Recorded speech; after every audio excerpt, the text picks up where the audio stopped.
스승님, 자녀가 이제 취업을 하여 첫 봉급을 탔습니다. 어떻게 지도하면 또 저희들도 살 봉급을 탈 때마다 어떻게 저축하고 잘 쓸 수 있는지, 그리고 봉급을 잘 쓰고 모을 수 있는 좋은 방법을 알려주시면 감사하겠습니다. 감사합니다.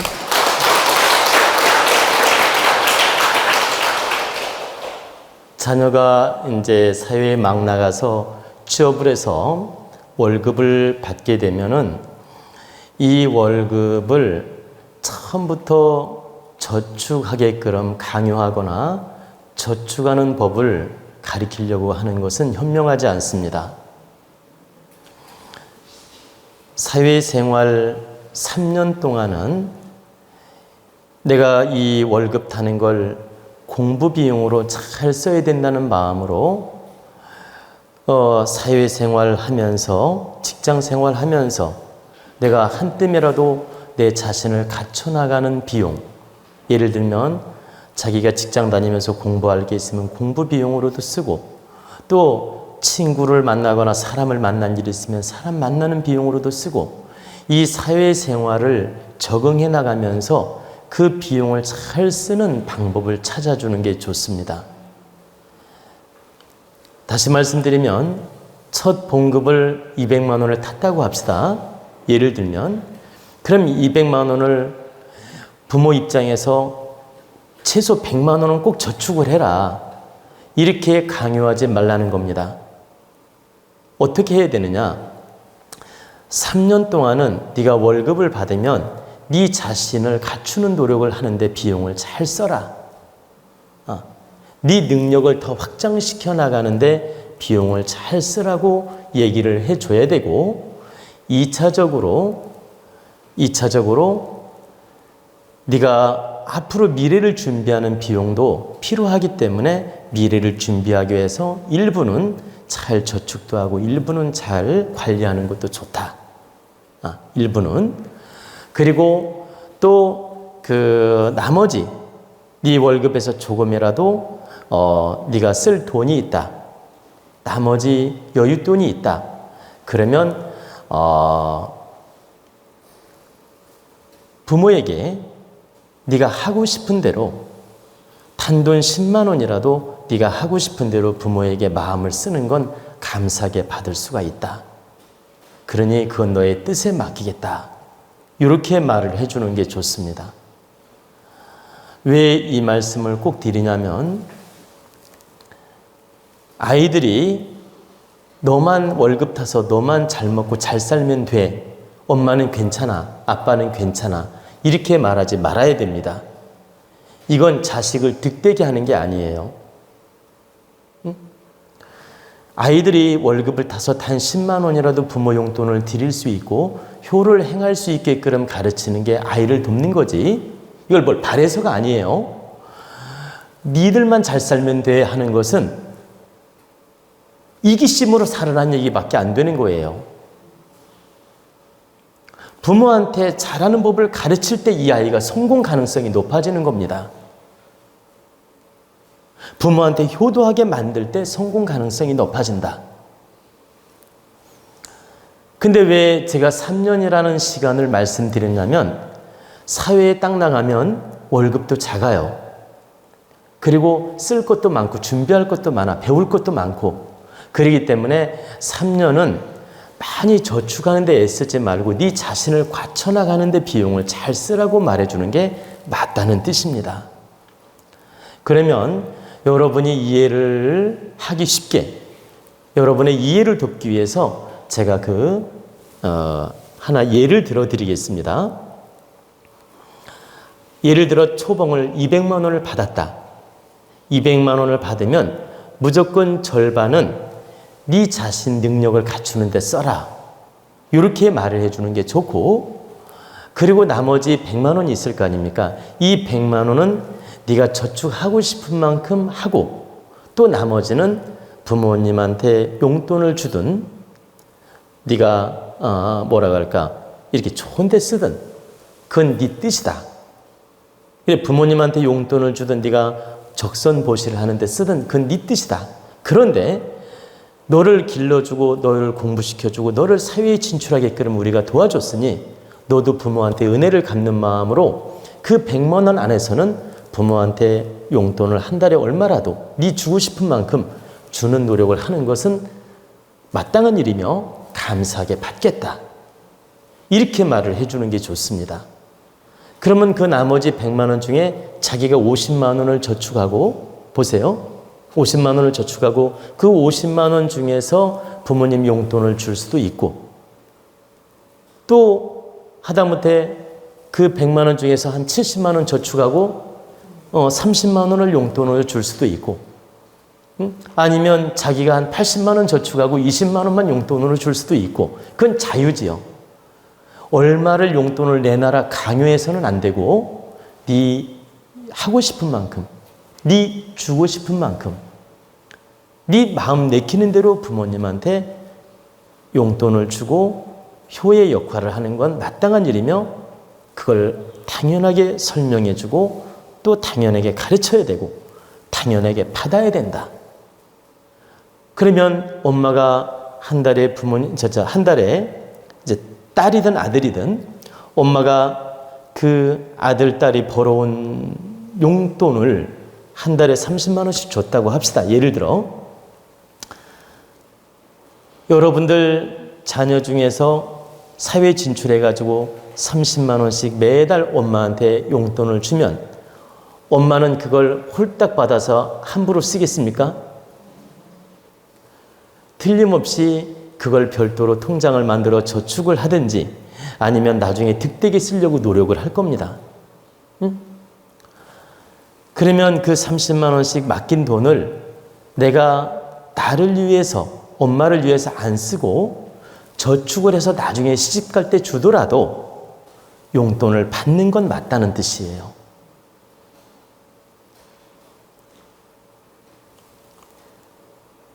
자녀들이 효심으로 부모한테 행하게끔 가르쳐야 되고 그 역할을 할 때 자식, 자손, 자녀 그래 자녀들이 더 빛나게 인생을 사는데 도움이 된다. 더 성공하는 데 도움이 되고 더 성장하는 데 도움이 된다. 근데 엄마 입장에서 받는 게 안쓰러우니까 뭘 주니 네 용돈 더 써라 네 옷이라도 사 입어라 하면서 이런 거 신경 쓰지 말고 니나 옷 입고 열심히 직장 다니고 잘 써라. 이렇게 하는 건 1차원적인 생각이에요. 자식을 위하는 것처럼 보이지만 위하는 게 아니다. 단 10만 원이라도 용돈을 주게끔 하는 게 잘하는 거예요. 왜 잘하는 건지 하나 더 설명을 해드리겠습니다. 자녀가 용돈을 단 10만 원이라도 꼬박꼬박 부모님한테 드리게 되면 책임감이 생겨요. 부모님한테 잘해드려야 되겠다는 책임감, 또 잘 모셔야 되겠다는 책임감, 그리고 나는 부모한테 마땅한 도리를 해야 되겠다는 책임감이 생긴다고. 그 책임감은 효의 마음이에요. 여러분, 효를 행하는 사람이 더 잘 가능성이 있다고 했습니까? 무책임하거나 불효하는 사람이 잘 살 가능성이 있다고 했습니까? 당연하죠.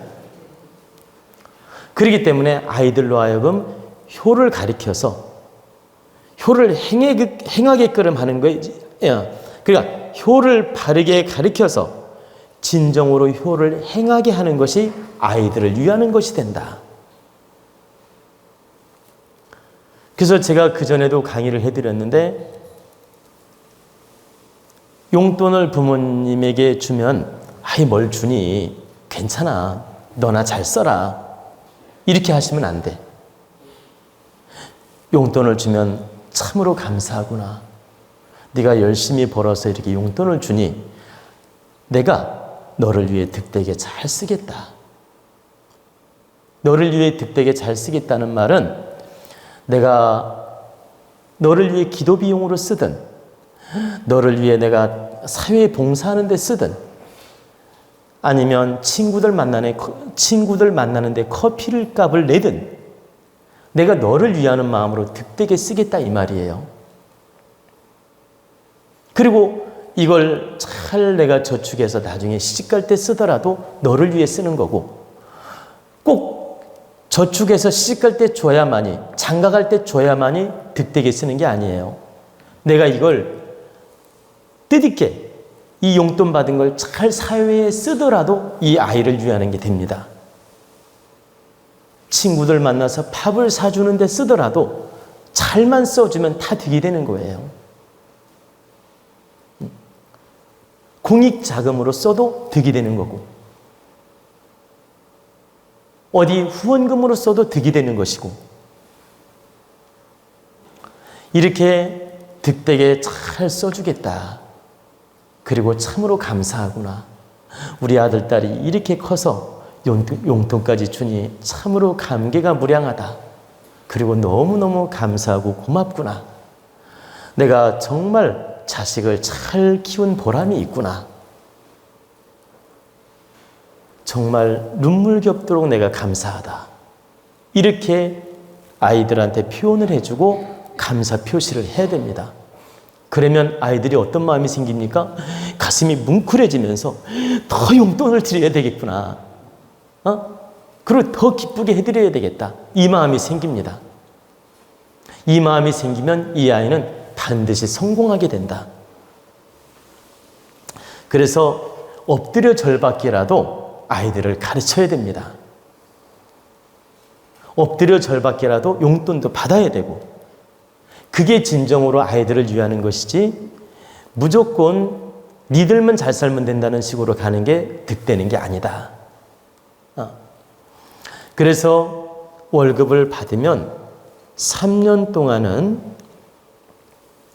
1차적으로 50%는 자기를 갖추는 공부 비용으로 잘 써라고 설명해주고, 나머지 50%를 가지고 네가 저축을 하든 또 부모님 용돈을 주든 그건 너의 뜻에 맡길 테니까 네가 알아서 잘해라. 이렇게 하고 이제 3년이 지나면 자기가 숙달이 되지 않습니까? 숙달이 되면 그때는 또 2차적으로 교육을 시켜야 됩니다. 3년이 지나서 월급도 오르고 사회 공부를 어느 정도 하면 네가 월급 중에서 네 능력에 맞게 50%를 저축하든 70%를 저축하든 네 미래 인생을 준비하는 노력을 해야 된다. 딸이라면 네 능력으로 시집갈 준비도 하고, 아들이라면 네 능력으로 장가갈 준비도 해야 된다. 그렇기 때문에 네 월급에서 70% 저축하든 50%를 저축하든 네가 능력껏 관리를 잘하라고 당부를 해주고, 잘 들으셔야 돼요. 그리고 네가 사회 경제 활동하면서 항상 근검 전략하는 마음을 가져야 된다. 대충 준비 없는 인생을 살면 안 된다.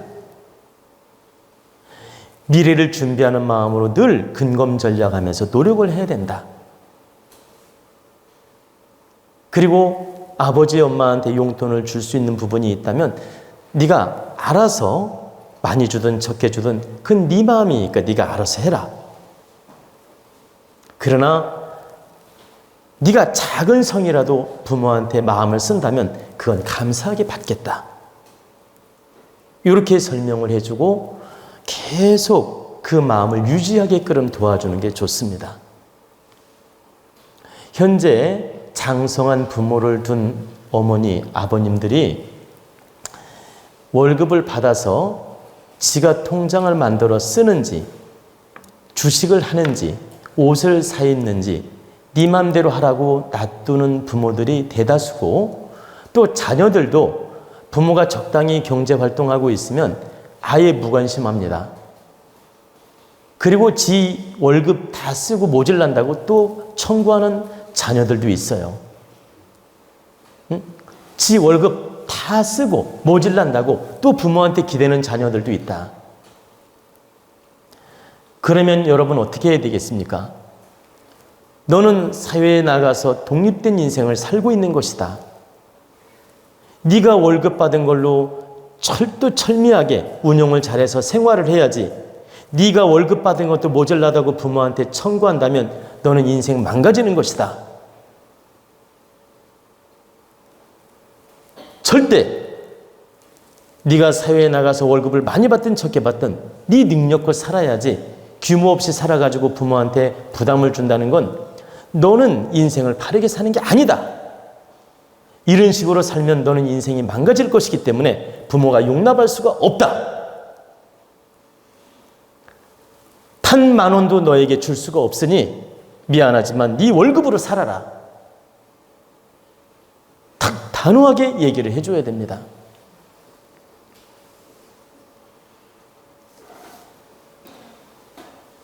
여러분들 자녀 중에서 뜻하지 않는 사고를 쳐가지고 부모가 어쩔 수 없이 도와야 될 때가 있어요. 뜻하지 않는 사고를 쳐서. 그럴 때는 부모가 도와서 해결도 해야 되겠죠. 그러나 생활이 무질서하고 방법이 무질서해서 이렇게 월급을 다 쓰고도 부족하고, 행함이 부족해서 낭비를 하고, 행함이 부족해서 과용을 한 것을 부모가 메꿔주거나 책임진다는 것은 매우 어리석은 일이다. 그래서 여러분들이 자녀를 키우면서 사회에 내보내면서 절대 이런 법칙은 알아야 됩니다. 자녀들 과용한 비용을, 월급 이상으로 과용한 비용을 뒷돈 대주는 부모는 되지 마라. 그것은 자녀를 돕는 게 아니라 망하게 하는 것이다. 여러분들이 이런 예치를 알고 자녀를 바르게 교육하라는 뜻입니다.